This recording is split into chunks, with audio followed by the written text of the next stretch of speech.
What happens when a woman who has spent 6 decades defying every expectation, breaking every rule, and reinventing herself more times than anyone can count sits down for what should be a victory lap interview, only to have her entire legacy reduced to punchlines about her age and her appearance? What you're about to witness is one of the most explosive confrontations ever captured on daytime television. The moment when Cher, the goddess of pop herself, reminded the world that the woman who survived Sunny, survived the 70s, survived disco, survived the 80s, survived the 90s, and is still standing, didn't get this far by letting anyone push her around. The studio went dead silent, the audience held their breath. Enjoy. Behar learned the hard way that some icons bite back harder than anyone expects. Before we dive into this incredible story, make sure to subscribe and drop your thoughts in the comments because trust me, you're going to want to talk about this one. The morning had started with a buzz of excitement that the production team hadn't felt in months. Cher was coming to the view, not just any celebrity but a living legend who had been famous longer than most of the crew had been alive. She had sold over 100 million records worldwide. She had won an Oscar for Moonrock, a Grammy, an Emmy, and countless other awards that filled entire rooms in her home. She had been declared finished more times than anyone could count, and each time she had come roaring back stronger than before, like a phoenix rising from ashes that the critics had prematurely scattered. Cher arrived at the studio with her characteristic lack of pretense. Despite being one of the most famous women on the planet, at 78 years old, she still commanded attention the moment she walked into a room. Not through volume or dramatics but through sheer presence that seemed to bend the space around her. She was there to promote her new album and her upcoming residency tour. Proof once again that she had no intention of fading quietly into the sunset just because society thought she should. Her publicist had assured her it would be a friendly conversation, a celebration of her remarkable 6-decade career. What nobody anticipated was that Joy Behar had arrived that morning determined to do exactly the opposite. Behind the scenes, sources would later reveal that Joy had been making comments for weeks about what she called the parade of aging celebrities refusing to accept their expiration dates. She found it tiresome, she said, watching these legacy artists cling to relevance when they should be gracefully stepping aside for younger talent. And Cher, with her continuing tour and new albums and absolute refusal to disappear into comfortable retirement, represented everything Joy found exhausting about celebrity culture's inability to let go of the past. The studio lights were bright as Cher took her seat at the famous table. She was dressed in black, as she often was, her signature dark hair framing a face that had launched 1,000 tabloid covers over 6 decades. The audience erupted in applause that seemed to go on forever, a standing ovation that brought a genuine smile to her face and tears to the eyes of some longtime fans who had waited years for this moment. Whoopi Goldberg, herself a legend in her own right, opened the segment with obvious respect and affection. Our next guest needs absolutely no introduction, but I'm going to give her one anyway because she deserves it.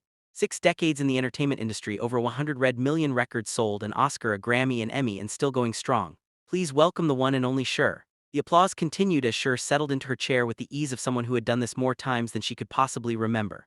Well, thank you, that's very sweet. I've been watching you all for years, so this is fun for me too. Sarah Haynes asked about the new album and Cher's eyes lit up as she discussed the music, the collaborations with younger artists who had grown up listening to her songs, the joy of still being able to create something new after all these years when so many had written her off. She spoke with the candor that had always defined her public persona, unfiltered and completely unapologetic. You know, people keep asking me when I'm going to retire, Cher said, her distinctive voice filling the studio with its familiar warmth. And I keep telling them the same thing. I'll retire when I'm dead, maybe not even then. I'll probably haunt some Vegas casino and keep performing for the ghost audience. The audience laughed warmly. This was the Cher they had come to see, irreverent and unstoppable, and exactly as sharp as she had always been. For a few minutes, everything felt exactly right. Then Joy Behar leaned forward with that familiar glint in her eyes, and the temperature in the room dropped noticeably. The other hosts recognized that look immediately, the predatory energy that meant Joy was about to go somewhere unexpected and potentially dangerous. So Cher, Joy began, her voice carrying an edge that made the other hosts shift uncomfortably in their seats. You talk about never retiring, about keeping going forever, but let's be honest here. You're 78 years old. At what point does this stop being inspiring and start being, well, a little sad, watching someone who clearly should be enjoying their retirement, still out there trying to prove something to the world? The question landed like a bomb in the middle of the studio. The audience went completely silent. The other hosts exchanged looks of disbelief. Cher's expression didn't change dramatically, but those who knew her could see something shift behind her eyes, a sharpening of focus that anyone who had crossed her over the decades would recognize as a warning sign that should not be ignored under any circumstances. Sad Cher repeated the words slowly, as if tasting something unexpectedly bitter. You think it's sad that I'm still doing what I love, that I'm still selling out arenas around the world, that I still have something to say and millions of people who want to hear it. Joy waved her hand dismissively, a gesture that seemed designed to minimize everything Cher had just said and the decades of work behind it. I'm just saying what a lot of people are thinking but are too polite to say out loud. There comes a point where you have to accept that your moment has passed. You had a great run, Cher, an incredible run, but maybe it's time to let younger artists have the spotlight instead of clinging to it like it's a life raft. Several audience members shifted uncomfortably in their seats. Sunny Holland looked like she wanted to disappear into the floor. Even Whoopi, who had seen plenty of controversial moments on the show over the years, seemed taken back by Joy's aggressive directness toward a guest of Cher's stature. Cher leaned back in her chair, and when she spoke, her voice was calm but carried an edge that could cut through steel. "Let me ask you something, Joy. How old are you?" Joy seemed caught off guard by the unexpected question. "I'm 82. 82, Cher repeated slowly, letting the number hang in the air for everyone to absorb. "And you're still sitting at this table every day, sharing your opinions, doing your job, collecting your paycheck. Should you retire? Should you step aside and let younger journalists have the spotlight? Or does your rule about knowing when to quit only apply to other people and not to yourself?" The counterattack was swift and devastatingly precise. Joy's face flushed slightly, a crack appearing in her confident exterior for the first time. "That's different. I'm not up on stage in revealing costumes pretending I'm still 30 years old. Pretending I'm still 30. Cher's laugh was sharp and humorless. "Honey, I've never pretended to be anything I'm not in my entire career. I'm 78 years old and I look like a 78-year-old woman. I just happen to look like a 78-year-old woman who takes care of herself and refuses to apologize for it. Is that what's really bothering you here? That I haven't let myself go the way you think I should have?" The audience murmured with a mix of discomfort and something that might have been approval. Joy pressed forward, seemingly determined not to lose ground in this unexpected battle of wills. "What I'm saying is that there's something a little desperate about these endless comeback tour. You've had what, 5 farewell tour now?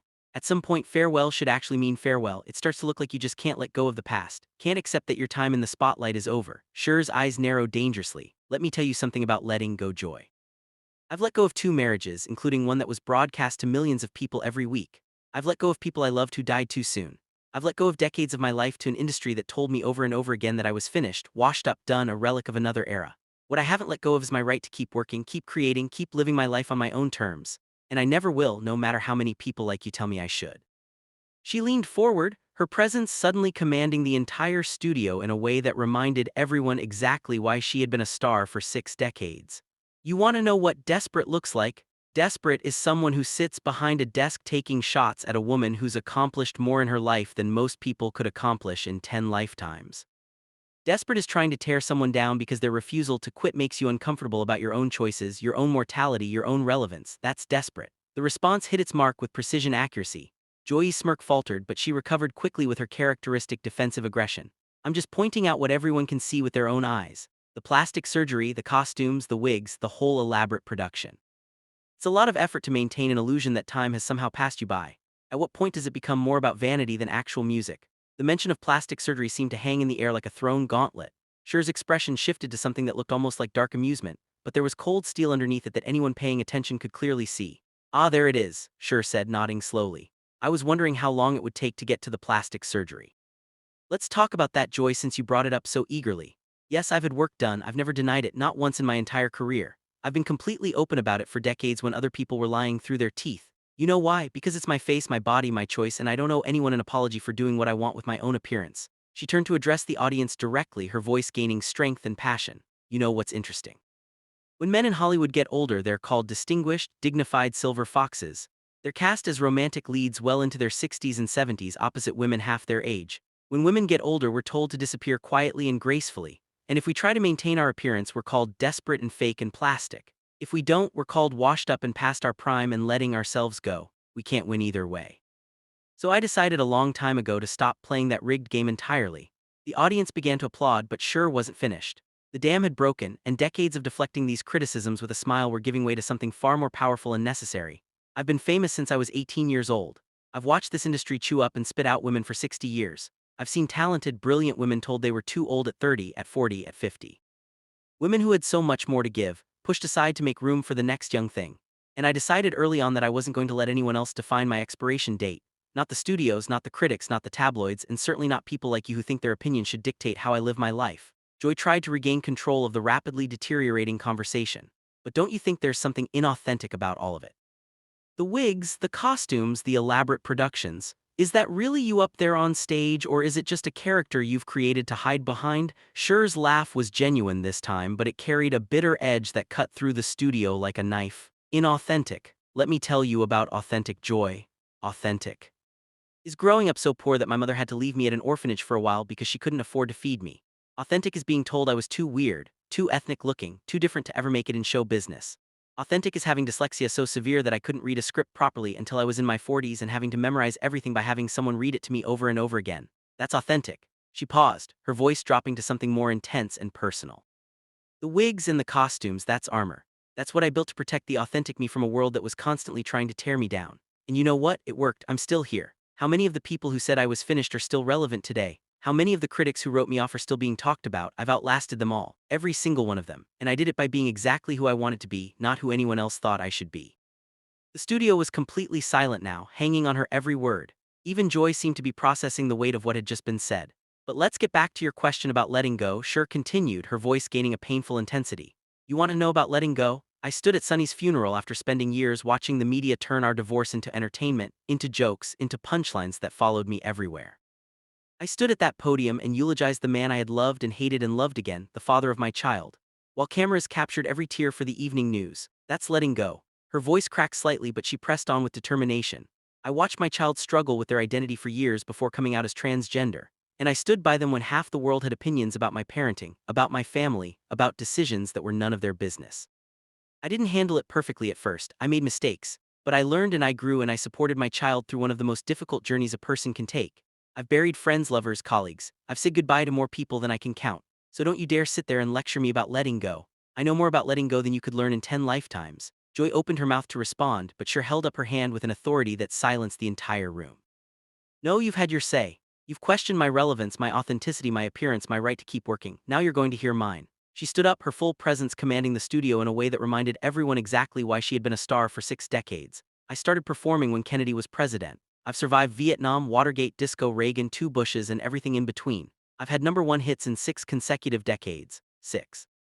Do you know how many artists have done that in the entire history of recorded music? I can count them on one hand and have fingers left over. And you want to tell me it's time to step aside? Her voice was rising now, filled with the kind of passion that had powered her through 60 years of hits and heartbreaks. I've sold out tour that younger artists would kill for. My songs are still played on radio stations around the world every single day. I have fans who are 18 years old who discovered my music on TikTok. I have fans who are 80 years old who bought my first album when it came out in 1965. I connect generations. Joy, I bring people together. What exactly do you do besides sit at this table and criticize people who actually create things? She turned back to Joy one final time, her gaze unwavering and fierce. I've been counted out more times than I can remember. After Sunny and Cher ended, they said I was finished. After the 70s, they said I was finished. After the 80s, they said I was finished. After Believe, they thought it was my last era. And every single time I came back stronger. Not because I had something to prove to them, but because I had something to prove to myself. Because giving up was never an option. Because I love what I do too much to let other people's opinions stop me from doing it. She gathered herself with the kind of dignity that only comes from having survived everything life could throw at you. The question landed with devastating precision. Joy's face had gone red, and she was gripping her pen so tightly her knuckles were white with tension. I'm asking legitimate questions about celebrity culture and aging in the entertainment industry, Joy said, but her voice had lost its earlier confidence and bravado. No, you're not, Sheriff fired back without hesitation. You're doing what people have done to me my entire career. You're trying to put me in a box, trying to tell me what I should be, what I should do, when I should quit, how I should look while doing it. And I have the same answer now that I've had for 60 years. No, I won't. I'll do what I want when I want for as long as I want, and there's nothing you or anyone else can do about it. She turned to the audience, her voice softening slightly but losing none of its power. I want every woman watching this to hear something important. You do not have an expiration date. You are not past your prime just because society says so. You have the right to keep working, keep creating, keep living your life exactly how you want to live it, no matter how old you are. Don't let anyone tell you when to quit. Don't let anyone tell you what you should look like or how you should act at any age. That's your decision and yours alone. The audience erupted in applause that seemed to shake the walls of the studio. Cher acknowledged them with a nod before turning back to Joy, her expression shifting to something that might have been pity. You know what the difference between us is, Joy? I've spent my life building things, albums, tour, movies, a career that spans 6 decades. I've created joy for millions of people around the world. I've given them songs to dance to cry to fall in love to. What have you built? What will you leave behind? A collection of insults and hot takes that nobody will remember a year from now. She shook her head slowly. I feel sorry for you, Joy, I really do. Because somewhere along the way you decided that tearing people down was easier than building them up. You decided that cynicism was the same thing as sophistication. But all you've really done today is show everyone watching exactly who you are. She gathered herself with the kind of dignity that only comes from having survived everything life could throw at you. And who I am is someone who's going to walk out of the studio, get on a plane, and perform for 20,000 people who paid good money to see me sing. And then I'm going to do it again tomorrow night and the night after that, and for as long as I damn well please, because I'm Cher and I don't quit. I never have and I never will. With that, she walked off the stage with the same confidence that had carried her through 6 decades of fame. The audience erupted in thunderous applause, and Joy Behar remained at the table looking like someone who had just learned a very difficult lesson about picking fights with living legends. What do you think about this incredible confrontation? Was Joy Behar out of line, or was she just doing her job? Drop your thoughts in the comments below and make sure to subscribe for more stories that will absolutely leave you speechless.